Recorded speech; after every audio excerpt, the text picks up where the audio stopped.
Folks, we all deal with the worst thing that's ever happened to us. And for many, it's not as bad as for others. And for others, they might not think it's as bad as for you. But we all have our thing. When that thing is the loss of your partner and the love of your life in your business, that's as gritty as it gets. You're about to meet Lynn Child. Next. This is A Dash of Grit. Recipes for success from courageous leaders who overcome challenges and build great things. Now, podcasting from Spire to leaders in local communities like yours, here is Brian Leflock. And so let's get cooking. Welcome to the show, folks. This is a special one. Business is hard. Entrepreneurship is hard. Women-owned businesses are hard. Keeping a woman-owned business operating to its peak for almost 20 years is hard. We're going to hear all about today. I can't wait for you to meet the principal founder and president of Centracom. It is a managed IT security network services provider for mid-sized to Fortune 50 companies. This is big time. This is important stuff. And you're about to meet the president. Lynn Child, welcome to A Dash of Grit. Thank you, Brian. I'm excited to be here. Very excited. I'm excited to have you here. I've known you for a little while, and I've known your team for a long time, and I'm proud of the things that you've accomplished and the things that you stand for. And so I'm excited to hear you tell that story today. Well, thank you. You touched my heart by saying that. I appreciate it. Good. So let's start with success. This show is all about grit and trouble and trials and struggles and hurdles, but let's talk about success. And you've accomplished some. Brag about your company a little bit. Tell us what's great. Tell us what you're proudest of about Centracon. Well, there's so much. I think the number one thing that I'm proud of is over 20 years, I have had incredible people as part of our CentraComm team. I mean, you can offer product solutions, you can do many different things in the marketplace, but what really makes an organization are the people that you surround yourself with and the great work that they do. So when I think about the 20 years, and we're celebrating our 20th anniversary this summer, when I think about that, I think about the various people who have been part of our company over all those years. Now, granted, most of them are not there anymore. I totally understand. But my vision as being a smaller organization is to help them grow, help them find themselves, and then at some point give them their wings, have them move on to something else, but invite them back if they should decide they want to come back under the fold. So I would say probably the most important thing to me are our people, our team, our family at Centracom. And what are the services that your family, your team provides? What do you do for these companies out there? What do you excel at? Well, we have three major product lines. The first one is IT risk mitigation. We help organizations in all the different market sectors, especially manufacturing. We help them with their different cyber and IT mandates. We go in, we help them with their assessments, understand what's going on their networks, create a C-suite report, kind of a roadmap for IT, and help them implement cybersecurity. That's number one. Number two are the general IT services that support that then. Infrastructure, switches, routers, firewalls, that sort of thing. You have to have your data be able to flow. And then the third aspect would be cloud and emerging tech. We are a key partner with Zscaler, which is a cloud services company. And then we are also offering other emerging tech. So those are our three areas. And so these businesses come to you when they're at risk or they're vulnerable to all kinds of things that can really shut a business down if it's not taken care of well. They need the best on their team. Absolutely. And I will tell you, our team, they're number one. Number one. And so let's talk about the building of that team. Let's talk about building Centracom. Go through the history a little bit. You're about to reach your 20th anniversary. There's got to be some hurdles that you've crossed. There's some stories of grit here. Let's dive in. Absolutely. I can start out actually in 2001 when the company began. We had our first client on September 1st, 2001, and 10 days later, the towers came down. Oh, boy. Oh, my goodness. Everything stopped. The economy stopped. People stopped. People were in shock. And so what ended up happening, my husband and myself had funded it, the company along with my other company, the three entities together. And what happened was we couldn't survive. We needed to go out for 2 and 3 more rounds of angel capital. And so by the time we were all done, instead of just being my husband and myself, I ended up this being a community initiative. And we ended up with 39 investors locally and regionally that came in and said, wow, we understand the vision. It was during the time of dial-up. And Findlay, Ohio, and the region did not want to be left out. So we formed to be able to offer the services that were necessary in order to help us continue to move forward over the last 20 years. That was the first thing that happened. Mm-hmm. That was tremendous. Another component was in 2005, my husband had been ill during that year, and unfortunately he did pass. That took the wind out of my sails. Again, going back to my team, they picked up during the time he was ill and then afterwards, because of course, when you lose someone so dear, and we had been married, actually today's our anniversary, would have been our anniversary. Happy anniversary at the time to he passed. We had been married 30 years and today would have been our 44th anniversary. And I love him as much today as I did the day I met him. So that was another hurdle. And he and I, of course, worked on the company together.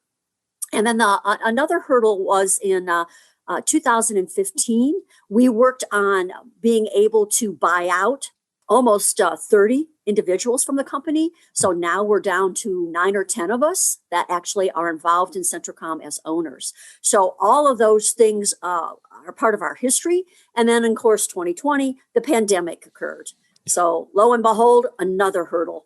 I'm sure folks that are listening to this are understanding the pain of what we had to go through to survive up to this point. Even in cyber, folks did things right away when they had to move their employees remote, but then everything kind of collapsed, and they're holding on to their dollars, and they're being very conservative with their IT projects. So we're thinking that things are coming along better because of the vaccine, and budgets will open up, and there'll be even more work to be done in our sector.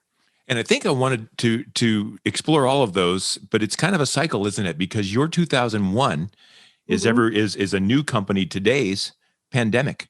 Many companies were starting in 2020 and ready to roll and all raring to go, and the world stopped. And that's an excellent point, Brian. I hadn't thought about that, but you're absolutely right. There's always something. There's always a hurdle. There's always something, and sometimes they're big that are going to get in the way. And let's talk then a little bit about your vision, because in 2001, you wanted to do this big thing. You had one customer. The world stopped. What kept the vision alive for you enough to go back to the angel investors and say, we need more. We need to make this work, even though everything else said, no, maybe you just need to stop. Well, what kept me going was the original vision for Centracon was really an outreach from a community and working with economic development and a lot of the local leaders. We also had very large organizations in our community.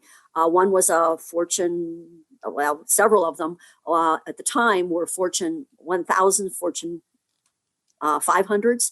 And they understood that what we wanted to do was to position our region to be sure that as the telecommunications companies went to the larger cities, the Clevelands, the Columbus, the Cincinnatis, that's Findlay, Ohio, Hancock County, and the region was not left out. So that's how we actually, that's how I ended up having the grit, because many of the 39 investors were part of that community visionaries with me, and they understood, they knew what we needed to do. So I can't take total credit. It was a community initiative. My husband and I and my other company just kind of actualized it, but that's really what it came out of. So when you talk about having grit and moving forward, and you've got that kind of support from the local community, it allowed us to be able to survive, actually. And was there ever a out of the community and out of the support, any wavering, any, maybe this isn't a good idea, maybe later, or was it full steam ahead no matter what happened? It was full steam ahead, because think about it. The towers came down in 2001. We got through 2001 and moving into 2002, but we had to start raising capital immediately. And people still invested. While the country was still reeling from this, people still invested. They believed, they already had bought into where we were going and what we were doing. And the towers coming down had nothing to do with anything we did. And they understood that United States, America, we would come out of this. And we still had the same vision of being able to move forward. And we were going to need the services that CentraComm was offering. So I feel very blessed because that also is a little bit of our extended family. And I'm very what's grateful amazing is to all of sometimes a lot of folks in this situation that are trying to get past even this pandemic right now and trying to move forward. If you don't have the guts, like from the beginning and the vision, then maybe you shouldn't be doing it in the first place, because there's going to be things that hit you hard in the face, no matter what it is. And it's going to say, no, just quit. Take the easy road. Don't do it.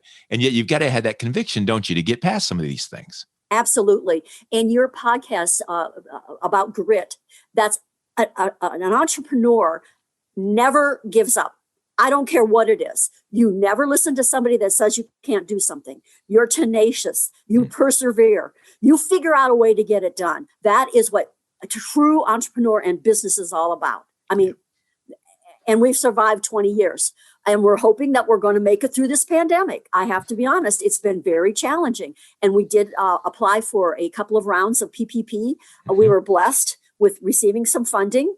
And I've got a great team. They understand that we're all hunkering down and we're just getting through this. And we're praying that we really are going to see some blessings and that the vaccines are going to help and that people are going to open up and we're going to be able to start to do some business like we used to do. We know what there's going to be, as everybody says, a new normal, but we've all pivoted. And we You've got all the right words, don't you? And we're going to, and we're going to continue to survive. Yeah, we truly are. We have the grit to make that happen. And you've shown that in the past. And let's go ahead and talk about that if you don't mind. I know it's a hard subject, but you've lived it. And if you don't mind sharing, because our listeners are going through all kinds of different things and loss, and now's the time to talk about that. So if you can share a little bit about 2005, the company is growing and doing the thing that you and your husband, the shared vision to accomplish, and then he passed away. Can you talk to me a little bit about that time? He is the love of my life and always will be. He was a full-time professor in philosophy and law at BGSU. But he was my number one supporter, and he even put dollars behind my business.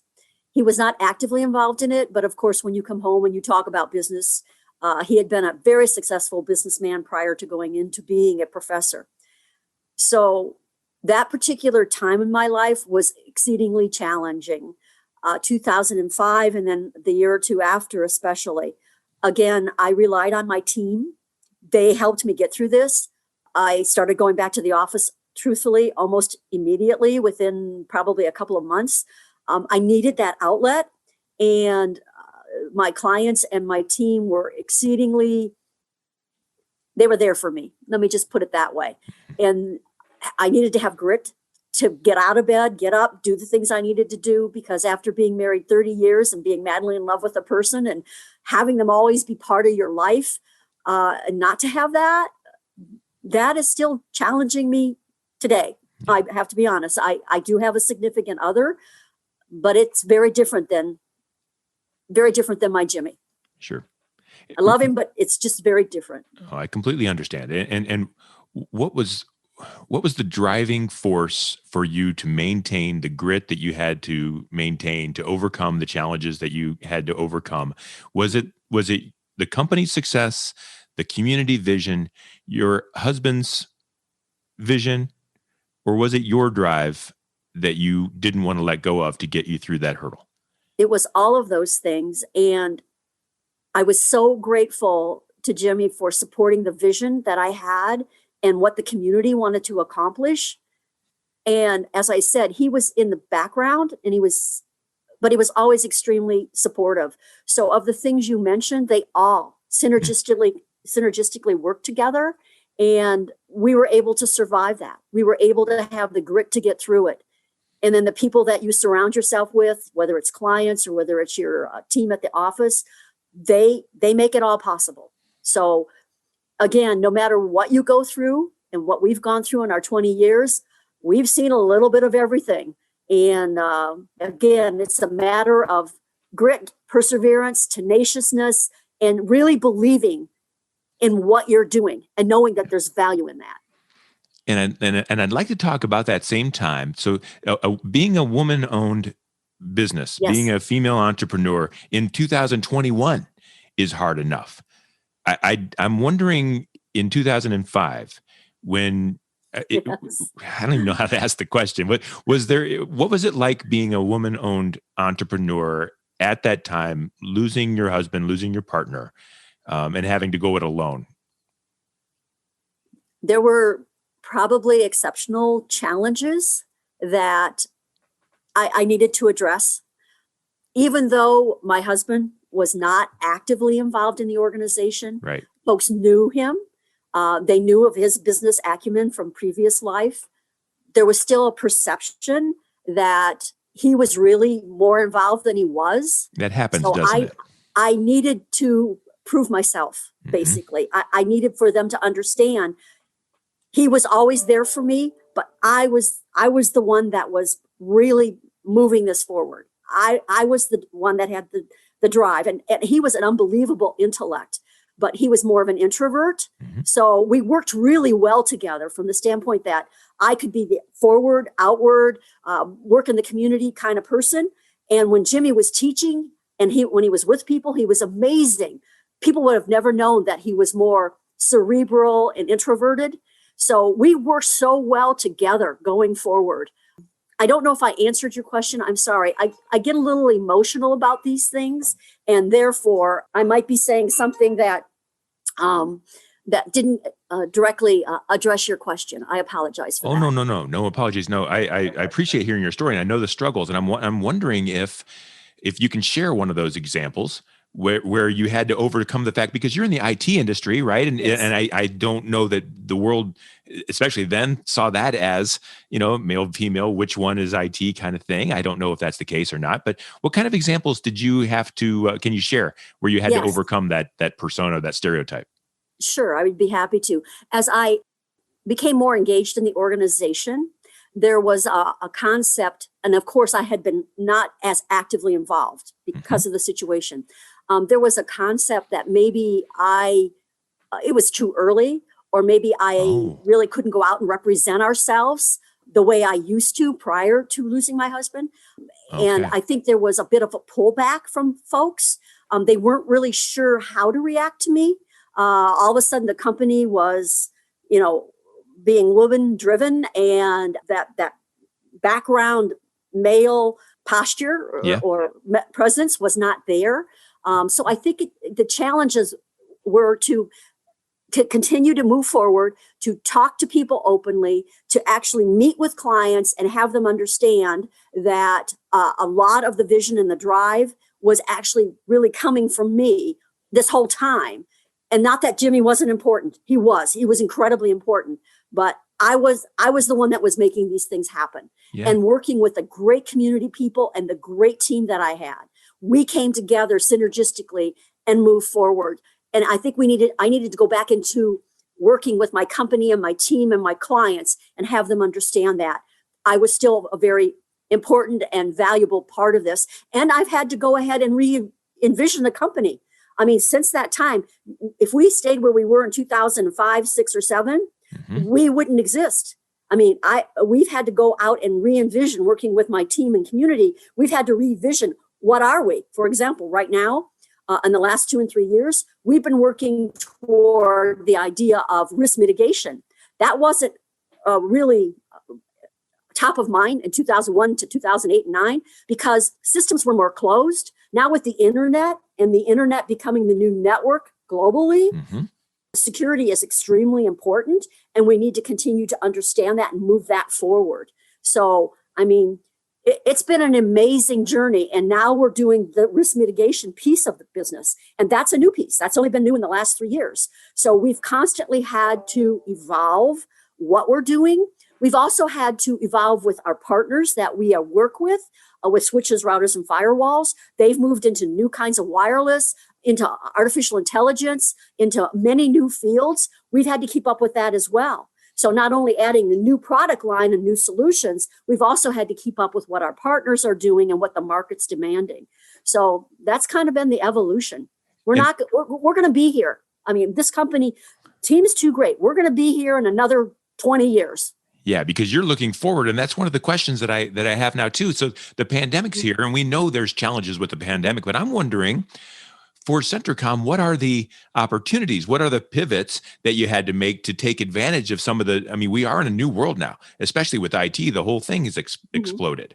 Things are happening now. You and I are talking now, cities Yes. away. It wouldn't have happened a year ago. It wasn't like this. I mean, it was out there, but it wasn't as well formed. What kinds of opportunities are allowing Centracom to change to adapt to this new world? Well, the things I just mentioned to you about the new services that we're doing, but also think about it.